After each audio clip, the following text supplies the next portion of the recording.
Hello friends, तो आज हम एक नया चैप्टर पढ़ने जा रहे हैं जो कि है चैप्टर 3 ह्यूमन रिप्रोडक्शन। अब ह्यूमन रिप्रोडक्शन जो है रिप्रोडक्शन यूनिट का मोस्ट इंपोर्टेंट चैप्टर है और इसमें से एक्सपेक्टेड 5 मार्क्स क्वेश्चन 101% पूछा जाता है। और ये 5 मार्क्स क्वेश्चन के साथ साथ 3 mark question, 2 mark question and 1 mark question भी पूछा जाता है। और ये जो चैप्टर है ना रिप्रोडक्शन यूनिट का मास्टर माइंड है, इसका मतलब ये रिप्रोडक्शन यूनिट का मोस्ट इंपोर्टेंट चैप्टर है। तो इस चैप्टर को पढ़ने के लिए सबसे पहले हमें कुछ बेसिक टर्म्स का पता होना जरूरी है। कौन कौन सी? पहली है गैमेटोजेनेसिस। गैमेटोजेनेसिस का मतलब होता है formation of gametes. Formation of gametes मतलब मेल में स्पर्म और फीमेल में ओवम। ये क्या है? गैमेट्स है, formation of gametes. This process is known as gametogenesis. अब यही प्रोसेस हमको डिटेल्ड में पढ़नी है आने वाले चैप्टर में।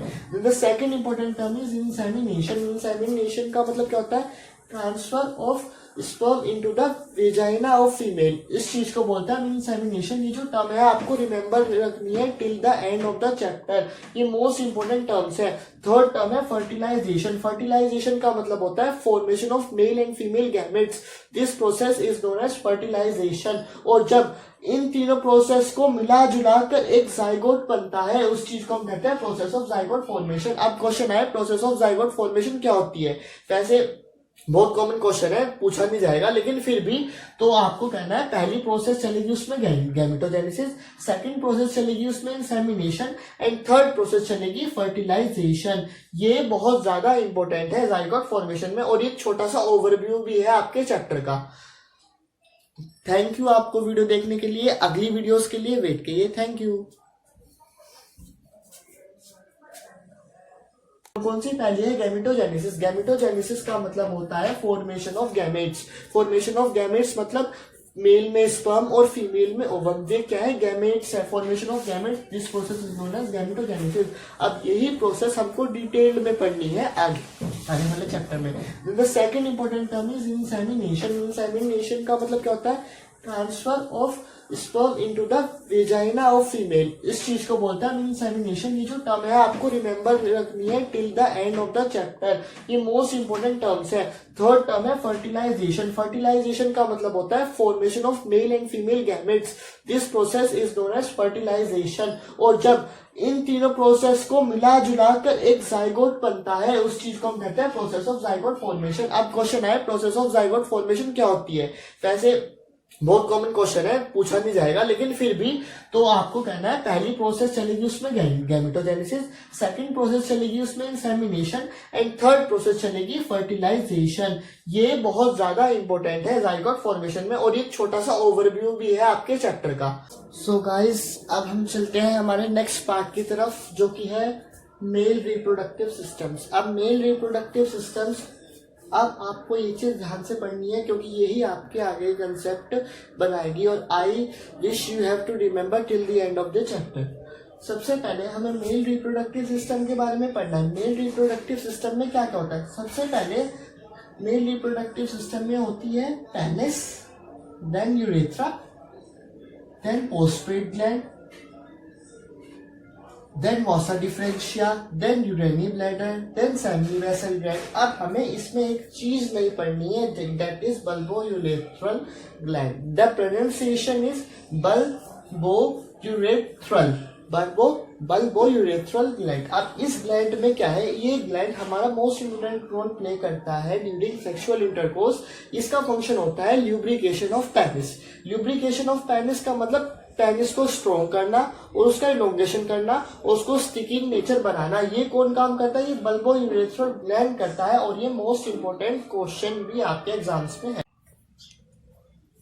सो अब हम आगे पढ़ेंगे ह्यूमन रिप्रोडक्शन के बारे में। सबसे पहले हमें पढ़ना है some basic facts about scrotum. अब स्क्रोटम क्या होता है? इस फिगर में ध्यान से देखो, ये टेस्टिस है और ये है आपका स्क्रोटम जो कि आपने पढ़ा हुआ है पहले।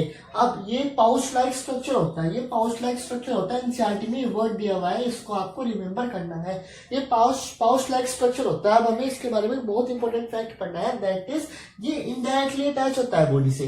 ये बहुत ज्यादा इंपॉर्टेंट है बोर्ड एग्जाम्स के पॉइंट ऑफ व्यू से भी। 1 मार्क्स 2 मार्क्स क्वेश्चन में, एमसीक्यू क्वेश्चन में भी पूछा जाता है ये। अब ये इनडायरेक्टली क्यों अटैच होता है बॉडी से? ये डायरेक्टली अटैच क्यों नहीं होता? इनडायरेक्टली अटैच क्यों होता है? अब ये देखो, अब इसमें जो टेस्टिस में स्पर्म की फॉर्मेशन होती है, यानी कि टेस्टिस जो है स्पर्म बनाती हैं। अब उन स्पर्म को बनने के लिए हमारी बॉडी का जो नॉर्मल टेम्परेचर होता है उससे 2 से 3 डिग्री कम टेम्परेचर, यानी कि 2 और 3 डिग्री कम, हमारी बॉडी के नॉर्मल टेम्परेचर से 2 और 3 डिग्री कम टेम्परेचर रिक्वायरमेंट होता है। किसको रिक्वायरमेंट होता है? स्पर्म की फॉर्मेशंस को। स्पर्म की फॉर्मेशंस को हमारी नॉर्मल बॉडी से 2 और 3 डिग्री टेम्परेचर कम चाहिए होता है। अगर हमारी बॉडी का टेम्परेचर बढ़ता है तो स्पर्म भी मेल्ट हो जाएंगे। दोबारा, हमारे बॉडी में जो टेस्टिस होती है वो हमारी बॉडी से इनडायरेक्टली अटैच होती है। इनडायरेक्टली अटैच क्यों होती है? क्योंकि स्कोट्रम में टेस्टिस प्रेजेंट होती है जो कि स्पर्म की फॉर्मेशन करती है। स्पर्म की फॉर्मेशन के लिए 2 से 3 डिग्री कम टेम्परेचर चाहिए होता है नॉर्मल बॉडी टेम्परेचर से। अगर टेम्परेचर बढ़ता है स्कोट्रम का तो स्पर्म मेल्ट होने शुरू हो जाएंगे, स्पर्म की फॉर्मेशन नहीं होगी, स्पर्म जो है लेस पावर हो जाएगी उनके पास, और वे बहुत ही ज्यादा डिस्टर्ब हो जाएंगे। तो इसीलिए जो स्कोट्रम होता है वो हमारी बॉडी से इनडायरेक्टली अटैच होता है, और वो एक पाउच लाइक स्ट्रक्चर होता है कि पाउच लाइक स्ट्रक्चर और ये 2 से 3 डिग्री टेम्परेचर लेस टेम्परेचर, ये बहुत ज्यादा इंपॉर्टेंट वर्ड है, you have to remember it. Then अब हम आगे चलते हैं। अब आगे पढ़ेंगे हम टेस्टिस को डिटेल में पढ़ेंगे, और अब आगे आने वाला पार्ट बहुत ज्यादा इंपॉर्टेंट है, और ये भी आपको याद रखना है स्कोट्रम के बारे में, ये बहुत ज्यादा इंपॉर्टेंट है, और ये इवन बोर्ड एग्जाम्स में भी पूछा जा चुका है। जो हमने एग्जाम्स दिए उसमें तो नहीं आया, लेकिन पिछले साल ये पूछा गया था, तो इस बार इसकी आने की प्रोबेबिलिटी भी बहुत ज्यादा है। तो आप इस फैक्ट को अपने दिमाग में बैठा लेंगे। तो चलिए अब हम टेस्टिस के बारे में पढ़ते हैं। टेस्टिस को अब यहाँ हम बात करेंगे टेस्टिस की। फॉर एग्जाम्पल ये लिए हमारी dissection view of testis.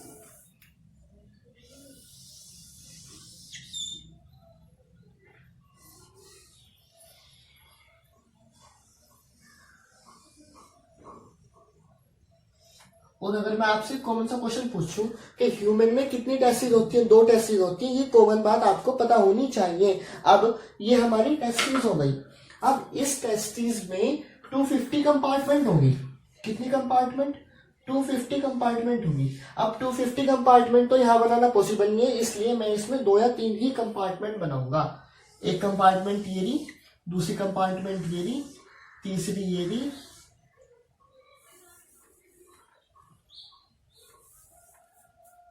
Black pen से बनाएंगे आपको अच्छा दिखेगा। एक कंपार्टमेंट ये रही, दूसरी कंपार्टमेंट ये रही, तीसरी ये रही, और चौथी ये रही। ये 250 कंपार्टमेंट होती है। अब 250 यहाँ बनानी पॉसिबल नहीं है, इसलिए मैंने केवल 4 बनाई है। अब इन 250 कंपार्टमेंट्स को क्या बोलेंगे? इनको बोलेंगे हम testicular lobules. TESTACULAR lobules, LOBULES। दोबारा, एक टेस्टिस ये रही, उसके 250 कंपार्टमेंट्स होते हैं। 250 कंपार्टमेंट होते हैं जिनको हम बोलते हैं हर एक को, ये कंपार्टमेंट है इसलिए हर एक को बोलेंगे हम टेस्टिकुलर लोब्यूल्स। तो ओवरऑल एक टेस्टिस में कितने टेस्टिकुलर लोब्यूल्स होते हैं? 250 टेस्टिकुलर लोब्यूल्स होते हैं। अब इन टेस्टिकुलर लोब्यूल्स में 2 या 3 हाई कोइल्ड सेमिनिफेरस ट्यूब्यूल होती है हर एक में।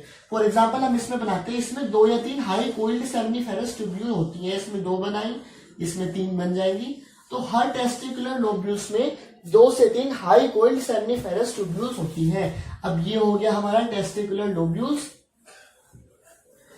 उसमें प्रेजेंट है सेमिनिफेरस ट्यूब्यूल।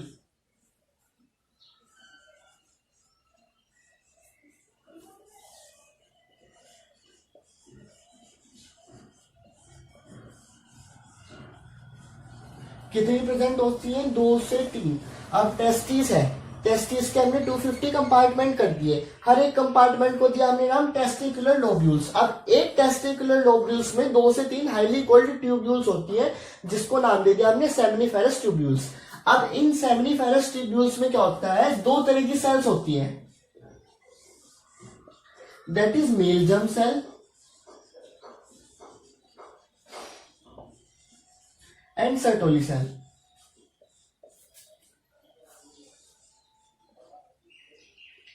Sorry, S.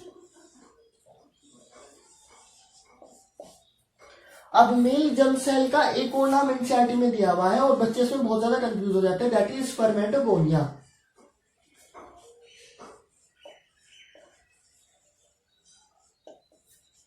अब इन दो सेल्स का फंक्शन बहुत ज्यादा पूछा जाता है। जो मेल जर्म सेल होती है और स्पर्मेटोगोनिया होती है, वो क्या करती है, प्रोडक्शन ऑफ स्पर्म, वो स्पर्म को प्रोड्यूस करेगी। सबसे पहले मेल जर्म सेल जो होगी वो स्पर्म को प्रोड्यूस करेगी, और जो सर्टोली सेल है वो न्यूट्रिशन प्रोवाइड करेगी। अब दोबारा सुन लीजिए, एक टेस्टिस है, उसकी 250 कंपार्टमेंट्स होती है। हमने 4 या 5 बनाई है क्योंकि 250 बनाना पॉसिबल नहीं है, और उन कंपार्टमेंट को बोलते हैं हम टेस्टिकुलर लोब्यूल्स। तो ओवरऑल एक टेस्टिस में कितने टेस्टिकुलर लोब्यूल्स होते हैं, एक टेस्टिस में 250 टेस्टिकुलर लोब्यूल्स होते हैं। अब हर एक टेस्टिकुलर लोब्यूल्स में 2 से 3 हाई कोल्ड ट्यूब्स होती है। उन ट्यूब्स को क्या बोलते हैं, हम उन ट्यूब्स को बोलते हैं सेमिनिफेरस ट्यूब्यूल्स। क्या बोलते हैं उन ट्यूब्स को, सेमिनिफेरस ट्यूब्यूल्स। अब सेमिनिफेरस ट्यूब्यूल्स में 2 तरह की सेल्स प्रेजेंट होती है। सेमिनिफेरस ट्यूब्यूल्स के अंदर 2 तरह की सेल्स प्रेजेंट होती है, that is male germ cell and Sertoli sales.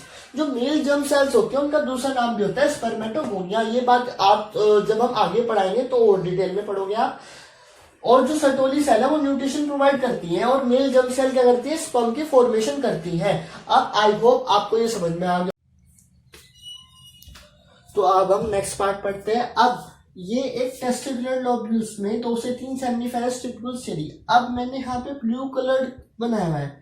अब एक सेमिनिफेरस ट्यूब्यूल लेडी और एक सेमिनिफेरस ट्यूब्यूल चली। इन सेमिनिफेरस ट्यूब्यूल्स के बीच में मैंने ब्लू कलर क्या हुआ है, ये ब्लू कलर क्या चीज है, ये ब्लू कलर है स्पेस। 2 से जितनी भी एक टेस्टिस में सेमिनिफेरस ट्यूब्यूल्स है उनके बीच में सपोज करो ये टेस्टिस है और ये है आपकी सेमिनिफेरस ट्यूब्यूल्स। अब इन उंगलियों के बीच में स्पेस प्रेजेंट है, इन उंगलियों के बीच में जो स्पेस प्रेजेंट है उस स्पेस को ऐसे ही सेमिनिफेरस ट्यूब्यूल्स के बीच में एक स्पेस प्रेजेंट होता है, उस स्पेस को बोलते हैं हम इंटेस्टिनल स्पेस। क्या बोलते हैं, स्पेस, इंटेस्टिनल स्पेस। अब दोबारा सुनिए, एक टेस्टिकुलर लोब्यूल्स में जो 2 से 3 सेमिनिफेरस ट्यूब्यूल्स होती हैं, उन ट्यूब्यूल्स के बीच में स्पेस प्रेजेंट होता है, उस स्पेस को बोलते हैं इंटेस्टिनल स्पेस। अब इंटेस्टिनल स्पेस क्या है, इंटेस्टिनल स्पेस में 2 चीज प्रेजेंट होती है। एक तो ब्लड वेसल्स, जो ब्लड वेसल्स जो कि सिग्नल्स आने ले जाने में या कुछ और चीज में हेल्प करेंगी, और साथ ही साथ उसमें प्रेजेंट होती है लीडिक सेल।